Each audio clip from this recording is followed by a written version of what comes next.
আর ওনার ছেলের পা যে জায়গায় লাগছে ওটা হয়ে গেছে জমজমের কুয়া। ছোট্ট বাচ্চা ইসমাইলকে রেখে দিয়ে আমরা যারে বলি বিবি হাজেরা, আসলে হাদিসের ভাষায় হাজার, তিনি সাফা পাহাড় থেকে মারওয়া পাহাড়ে দিলেন দৌড়। কোথায় পানি? পানি নাই। মরুভূমির বালির মধ্যে সূর্যের তাপ যখন পড়ে যায়, মরিচিকার মতো ঝলসানির একটা দৃশ্য ভেসে ওঠে, মনে হয় সাগরের পানি, আসলে পানি নাকি। তিনি সাফায় যায়, যে দেখে পানি নাই। মারওয়াতে যায়, যে দেখে পানি নাই। পানির সন্ধানে হাজার আলাইহিস সালাম 7 বার 2 পাহাড়ের মাঝখানে দৌড়াদৌড়ি করলেন। ওই পাহাড়ের মাঝখানে এই মহিলার পায়ের ছাপ লেগে গেল। এই দৌড়াদৌড়িটা আরশের উপর থেকে আল্লাহ এত সুন্দর উপভোগ করেছেন। আল্লাহর কাছে এই মহিলার দৌড়াদৌড়িটা এত ভালো লেগেছে, কিয়ামত পর্যন্ত সব হাজীদের জন্য এই জায়গায় দৌড়াদৌড়িটা আল্লাহ ওয়াজিব করে দিয়েছে। এই জায়গায় দৌড়াদৌড়ি না করলে হজ হবে না, উমরা হবে না। এই দৌড়াদৌড়িটা, মহিলাটার স্যাক্রিফাইস, হৃদয়ের আবেগ আর ভালোবাসাটা আল্লাহর কাছে এত পছন্দনীয় হয়েছে, কিয়ামত পর্যন্ত আল্লাহ চান সবাই দৌড়াবে, আমি উপর থেকে দেখব। ওয়াজিব করে দিলেন। যার পা যেই জায়গায় লাগছে খালি বরকত। হঠাৎ কলকল কলকল আওয়াজ শুনতে পেলেন। সাফা মারওয়া থেকে দৌড়ে আসলেন কাবার কাছে। এসে দেখলেন ফেলে রাখা দুধের বাচ্চা ইসমাইলের পায়ের ধাক্কায় জমিন থেকে পানি বের হতে শুরু করেছে। কলকল কলকল আওয়াজ। ওনারা আরবি ভাষা জানতেন না। সাইয়েদনা ইব্রাহিম, ইসমাইল, হাজার এরা সুরিয়ানি ভাষার মানুষ ছিলেন। সুরিয়ানি ভাষায় উনি বসে পানি যাতে মরুভূমির বালুতে লেগে শুকিয়ে না যায়, বালু দিয়ে বাদ দিতেছে। আমরা বাদ দেই না পানি আটকানোর জন্য? দেখেন নাই মনে হয়? দেখেন নাই? পানি আটকানোর জন্য বাদ দেই আমরা। হাজার এসে বালু দিয়ে বাদ দিতেছে নিজে নিজে, আর নিজের সুরিয়ানি ভাষায় বলতেছে জাম জাম, মানে থাম থাম, পানি যাইস না তুই। জাম মানে কেফ কেফ, স্টপ স্টপ, থাম থাম, আরে পানি চলে যাস না, থাম থাম। ওনার মুখ নিঃসৃত এই ঝাম ঝাম শব্দ দুইটা আল্লাহ এত পছন্দ হয়েছে, কিয়ামত পর্যন্ত আল্লাহ এই কুয়ার নাম ঝমঝমের কুয়া করে দিয়েছেন। বরকত আর বরকত। ছেলেকে মিনার প্রান্তরে রেখে জবাইয়ের দৃশ্যটা আল্লাহর ভালো লেগেছে। কিয়ামত পর্যন্ত ঈদুল আজহাতে সবাই আমরা প্রাণী শুইয়ে এরকম জবাই করব, এটা আল্লাহ ওয়াজিব করে দিয়েছে। যার মানে এমন ফ্যামিলি খালি বরকত আর বরকত। আর আল্লাহ বললেন এই ফ্যামিলিতে আমি কিতাবও দিয়েছি, নবুয়তও দিয়েছি। ওয়াজআলনা ফি যুররিয়াতিহিন নুবুওয়াতা ওয়াল কিতাব। সাইয়েদনা ইব্রাহিমের ফ্যামিলির ভেতরে আমি নবুয়ত দিয়েছি, কিতাব দিয়েছি। এই পৃথিবীতে যত নবীর নাম আপনি বলবেন সবগুলো সাইয়েদনা ইব্রাহিমের নাতিপুতি। লক্ষাধিক নবী পৃথিবীতে, 5-7 জন ছাড়া। কজন ছাড়া? উপরের 5-7 জন ছাড়া যত নবী আপনি নাম বলতে পারবেন, যাদের নাম জানি কিংবা জানি না, সব সাইয়েদনা ইব্রাহিমের বংশধর, ওনার নাতিপুতি। আর উদার গিরির কাজ করা লাগবে পাশ। আল্লাহর নবী উলুল আজমি মিনার রসুল মসজিদ ঝাড়ু দেয় না, আমরা মসজিদ পরিষ্কার করতে চাই না, আছে না নাই? বালু দেখলেই মুয়াজ্জিনের গালি, কথা কন। মসজিদে ময়লা দেখলেই খাদেমের 14 গোষ্ঠী উদ্ধার করে ছাড়ে, আর নিজে পশ্চিম দিকে পড়ে আসারও খায় না, আছে না নাই? মসজিদ ঝাড়ু দেয়া শুধু মুয়াজ্জিনের কাজ? খাদেমদারের কাজ? মসজিদ পরিষ্কার রাখা আমাদের সবার কাজ। চিল্লা এখন ঠিক কিনা? যাদের অন্তরে জ্বালা যন্ত্রণা, যাদের দোয়া কবুল হয় না, আপনি মসজিদ ঝাড়ু দিয়ে দেখেন মুহূর্তে দোয়া কবুল হয়ে যাবে। অন্তরের জ্বালা যন্ত্রণা দূর হয়ে যাবে, অন্তরের অহংকার নিমিষে কেটে যাবে। যার মানে আল্লাহ বললেন রাজমিস্ত্রি হও, সেটাও হলেন। ঝাড়ুদার হও, সেটাও হলেন। আজান দাও, সেটাও হলেন। তার মানে হজের যে পরীক্ষা নিলেন এটাতেও, কথা কন, শুনতেছেন? 4টা ভয়ঙ্কর পরীক্ষা নিলেন, 4টাতে পাস। পরীক্ষা নাম্বার 5। আল্লাহ বললেন ইব্রাহিম বয়স কত? সাইয়েদনা ইব্রাহিম বললেন 80 বছর। আল্লাহ বললেন নিজ হাতে নিজের সুন্নাতে খাতনা সেরে দাও। সহিহ বুখারীর বর্ণনা, ইখতাতানা সাইয়েদনা ইব্রাহিম আলাইহিস সালাম ওহু ইবনু 80 সানা বিল কদুম। বুখারীর বর্ণনা, 80 বছর বয়সে কুঠার দিয়ে লজ্জাস্থানের সামনের চামড়াটা কেটে নিজ হাতে নিজের সুন্নাতে খাতনা সেরেছেন। এমনি এমনি আল্লাহর প্রিয় হন নাই, এমনি এমনি গোটা বিশ্বের মানুষদের লিডার হন নাই। পরীক্ষার পর পরীক্ষা দিয়ে তিনি আল্লাহর সম্মানের চেয়ারে আসীন হয়েছেন। চিল্লায় বলেন ঠিক কিনা? এজন্য আল্লাহ বললেন ওয়াইয ইবতালা ইব্রাহিমা রাব্বুহু বিকালিমাতিন ফাআতাম্মাহুন্না ক্বালা ইন্নী জাঈলুকা লিন-নাসি ইমামা। ও নবী, স্মরণ করুন সেই সময়ের কথা যখন আমি আমার খলিল ইব্রাহিমকে অনেকগুলো পরীক্ষা নিয়েছিলাম, আর প্রতিটি পরীক্ষায় আমার খলিল সফলতার সাথে উত্তীর্ণ হয়েছিল, ফলাফল স্বরূপ আমি ইব্রাহিমকে জানিয়ে দিলাম, যাও ইব্রাহিম, গোটা বিশ্বের মানুষের জন্য তোমার নেতা বানাইয়া দিলাম। তিনি আমাদের নেতা, leader of the all human being on earth. পৃথিবীতে যারা আছে সবার নেতা। চিল্লা এখন ঠিক কিনা? এত বরকতের মানুষ, এত বরকতের ফ্যামিলি, ওনার ফ্যামিলি যেখানে তাকিয়েছে ওইখানে বরকত, যেখানে পা লেগেছে ওইটা বরকত। যেই মাটিতে হাত দিয়েছে মাটিটারে সোনা বানিয়ে দিয়েছে কে? সাইয়েদনা ইব্রাহিমের পা লেগেছিল একটা পাথরে, ওই পাথরটারে মুসল্লা বানায় দিল কে? ওয়াত্তাখিযু মিন মাকামি ইব্রাহিমা মুসাল্লা। আল্লাহ বললেন ইব্রাহিমের দাঁড়ানোর জায়গার পাথরটারে তোমরা মুসল্লা বানিয়ে নাও। হজ করছেন কারা কারা দেখি, অথবা উমরা? আরো বাড়ছে উমরা করতে, মাশাআল্লাহ। যাদের হাত ওঠে নাই এরাও যেন আল্লাহ অতি শীঘ্রই হজ করতে পারে, উমরা করতে পারে। আরে কি বরকতের জায়গা, আল্লাহ বারবার নসিব করো তুমি। কি বরকতের জায়গা। প্রতিদিন 120টা রহমত নাজিল হয় এই কাবা ঘরকে কেন্দ্র করে। সিত্তুন আলী তাইফিন, 60টা রহমত যারা খালি তাওয়াফ করে। এই তাওয়াফের ইবাদতটা ওই জায়গা ছাড়া পৃথিবীর কোথাও করা যায়? কথা বলেন। এজন্য 60টা রহমত যারা তাইফিন তাওয়াফ করে। আর বাঈন আলিল মুসাল্লিন, আর 40টা রহমত যারা কাবা ঘরে নামাজ পড়ে। 40 আর 60 100, বাকি রইল কয়টা? ওয়াল 20 লিন-নাযিরিনা ইলাল কাবা। বাকি 20টা যারা তাওয়াফও করে না, সালাতও পড়ে না, খালি কাবা ঘরের দিকে তাকায় থাকে। কাবা ঘরের দিকে ফেল করে তাকায় থাকলো, আমলনামায় 20টা রহমত নাজিল করে কে? এত বরকতের ফ্যামিলি। সাইয়েদনা ইব্রাহিম সন্তান হলো ইসমাইল, স্ত্রীর নাম হাজার। 3 জনের ফ্যামিলি। চিল্লায় বলেন কয়জন? এই 3 জনের ফ্যামিলির এত বরকত, যেই জায়গায় হাত লেগেছে জায়গাটারে বরকতময় করেছে কে? যেখানে পা লেগেছে বরকত দিয়ে ভরে দিয়েছে কে? সাইয়েদনা ইব্রাহিম রাজমিস্ত্রিগিরি যখন করতেছিলেন, বানাতে বানাতে আর নাগাল পায় না। আল্লাহ বলে এই পাথরটার উপরে দাঁড়াও। উনি দাঁড়ালেন। এবার যতটুকু উপরে ওঠা লাগে পাথরটা অটোমেটিক্যালি উপরে উঠে যায়, যতটুকু নামা লাগে অটোমেটিক্যালি নিচে নেমে যায়। পৃথিবীর কোন পাথরে আপনি ইচ্ছা মতো লাথি মারলে ওখানে পায়ের দাগ পড়বে? সাইয়েদনা ইব্রাহিম ওখানে দাঁড়ানোর সাথে সাথে উনার ফুটপ্রিন্ট পাথরের মধ্যে লেগে যায়। কাবা ঘরের পাশে গোটা বিশ্বের মানুষের কাছে চিরম্লান করার জন্য, চিরস্মরণীয় করে রাখার জন্য কাবা ঘরের পাশে আল্লাহ এই পাথরটার স্থান দিয়েছেন। মাকাম ইব্রাহিম। বিশ্বনবী তাওয়াফ করার পরেই ওই জায়গায় 2 রাকাত নামাজ পড়তেন। আপনারাও যারা হজ উমরা করবেন, তাওয়াফ করার পরেই মাকাম ইব্রাহিমে 2 রাকাত সালাত পড়া সুন্নাত। তার মানে পা লাগছে, ওইটা হয়ে গেছে আমগো মুসল্লা। সাইয়েদনা ইব্রাহিমের পা যেখানে লাগছে ওইটা আমাদের কি? সুবহানাল্লাহ কইবেন না? ওনারে আল্লাহ 86 বছর বয়সে দিলেন সাইয়েদনা ইসমাইল আলাইহিস সালামকে। ওনার বয়স যখন 100 তখন দিলেন সাইয়েদনা ইসহাক আলাইহিস সালামকে। তাহলে ওনার প্রথম ছেলের নাম? দ্বিতীয় ছেলে? আওয়াজ করে বলেন, প্রথমটা? দ্বিতীয়টা? ইসহাক। দুর্ভাগ্যজনক হলেও সত্য, ইসমাইলের চেনে কোনো নবী আল্লাহ দেন নাই, কোনো নবী নাই। সব নবী এই চেনে হাজার হাজার লক্ষাধিক নবী খালি ইসহাকের বংশে নামে। এই বংশে কোনো নবী নাই। আর এই বংশের নবীরা প্রজন্মের পর প্রজন্ম একে অপরকে বলে যায়, সব শেষে কিন্তু একজন নবী আসবে, ওইটা হবে শ্রেষ্ঠ নবী, বিশ্ব নবী। ঠিক কি না? একের পর এক নবুয়ত আল্লাহ এই চেনে দিলেন। ইসহাকের চেইনে, সাইয়েদনা ইসমাইলের চেইনে কোনো নবী নাই।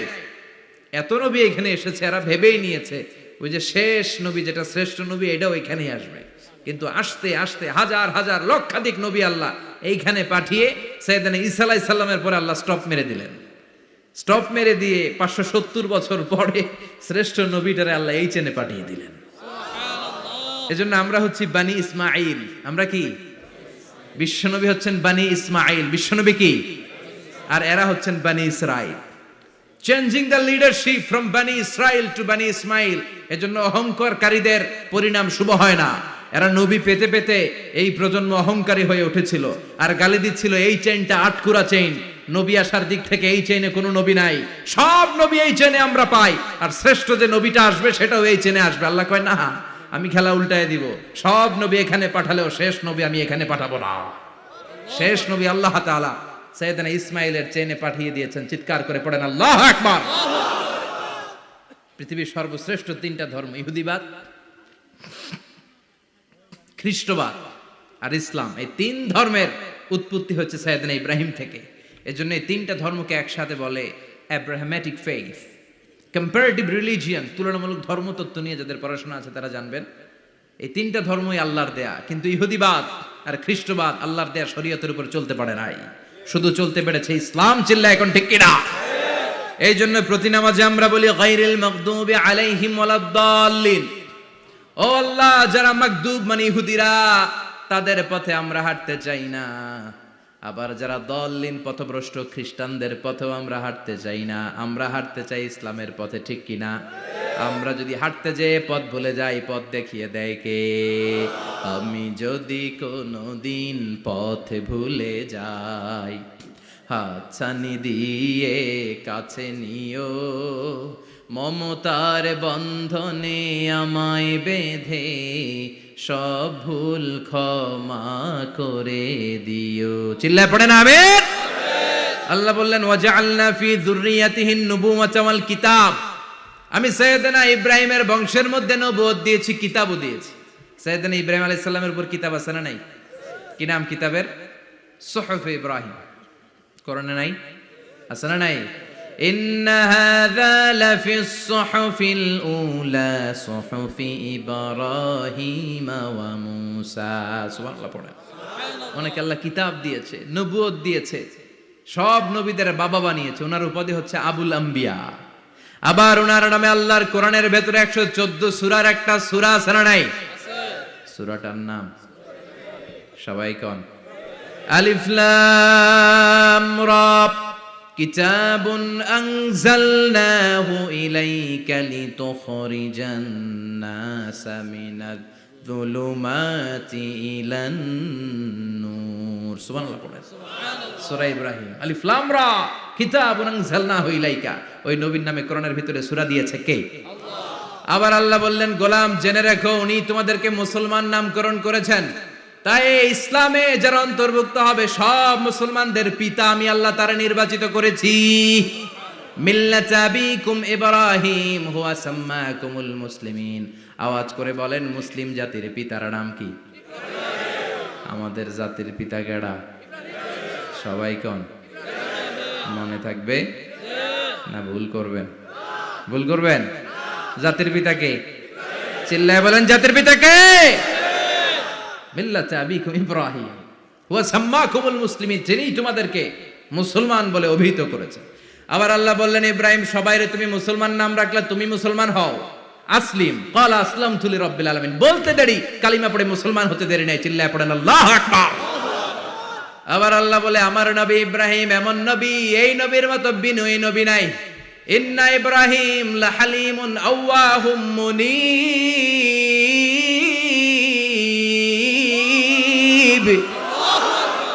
ইন্না ইব্রাহিম লাহালিম আওয়াহ মুনীব। এই নবী সহনশীল নবী। সুবহানাল্লাহ পড়েন। সহনশীলতার কোনো অভাব নাই, যেটার অভাব আমাদের মধ্যে সবচেয়ে বেশি। কথা কন, আমাদের বাংলাদেশীদের মধ্যে সহনশীলতার অভাব আছে না নাই? নিজে যেই দল করি এইটাই ভালো, বাকি সব কালা। আছে না নাই? আমি তাবলীগ করি তো আমি ভালো, বাকি সব বাতিল। আমি জামাত ইসলাম করি তো আমি হক, বাকি সব বাতিল। আমি আহলে হাদিস তো আমি সেরা, আমার মতো সেরা কেউ নাই। এরকম অসহনশীল মানসিকতা আছে না নাই? নিজে যেটা বুঝি এটাই ভালো, বাকিরা কেউ ভালো না, বাকি কেউ ভালো না। আহা কি ভয়ঙ্কর অবস্থা। কিন্তু সাইয়েদনা ইব্রাহিমের অভ্যাস এটা ছিল না, উনি সহনশীল ছিলেন। আমাদের বাংলাদেশে দেখেন কত ইসলামিক দল, কত পীরের মুরিদ, কত পীর। এই দেশে যত পীর, অনেক দেশে জনগণ এত নাই। কথা কন, এত পীর এই দেশে, অনেক দেশের জনসংখ্যাও এত না।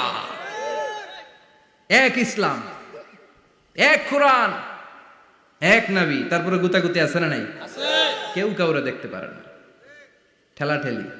হ্যাঁ, এ কাফের, তুই কাফের, তোর নানা কাফের, তোর 14 গোষ্ঠী কাফের, তোর পীর সাহেব কাফের। আছে না নাই?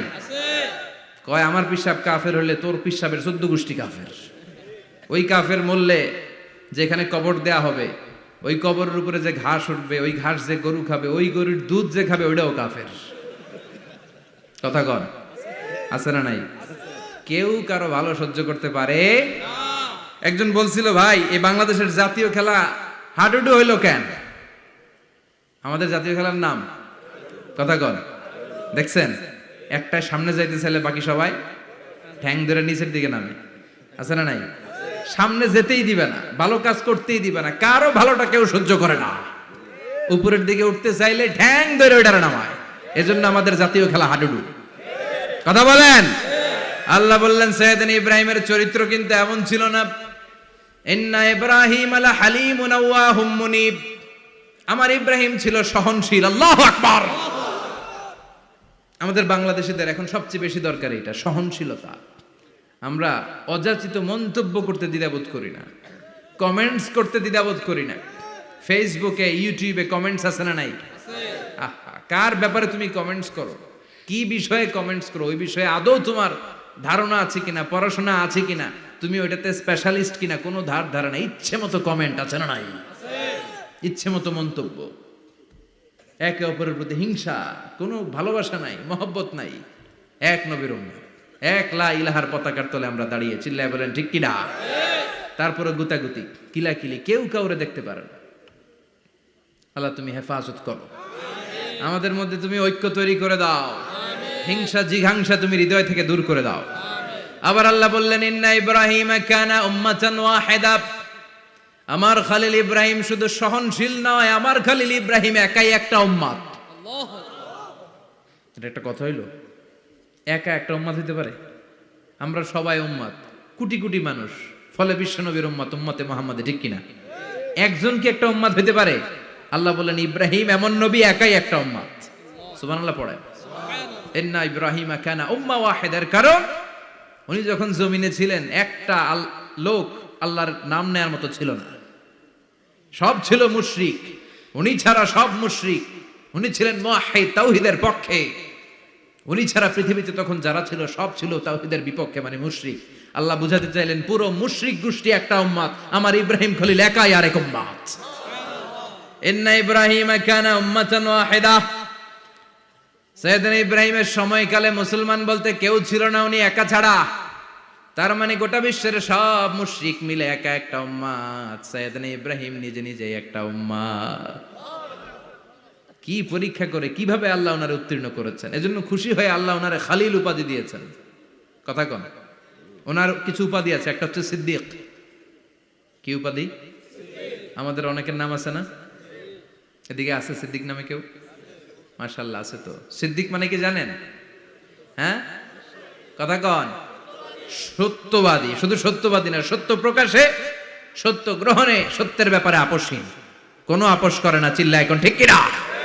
বিশ্বনবী মেরাজে গেলেন, মেরাজ থেকে ফিরে আসলেন, বিশ্বনবী বর্ণনা করলেন আমি বাইতুল মাকদাস দেখেছি মাঝরাতে, লক্ষাধিক নবীকে নিয়ে নামাজের ইমামতি করেছি, 7 আকাশ দেখেছি, আল্লাহর আরশ দেখেছি, আল্লাহর সাথে কথা বলেছি, আবার ফজরের আগেই মক্কায় ফিরে এসেছি। সবাইকে খাইছে খাইছে, মুহাম্মদের মাথার তার ছিঁড়ে গেছে। নাউজুবিল্লাহ পড়ে।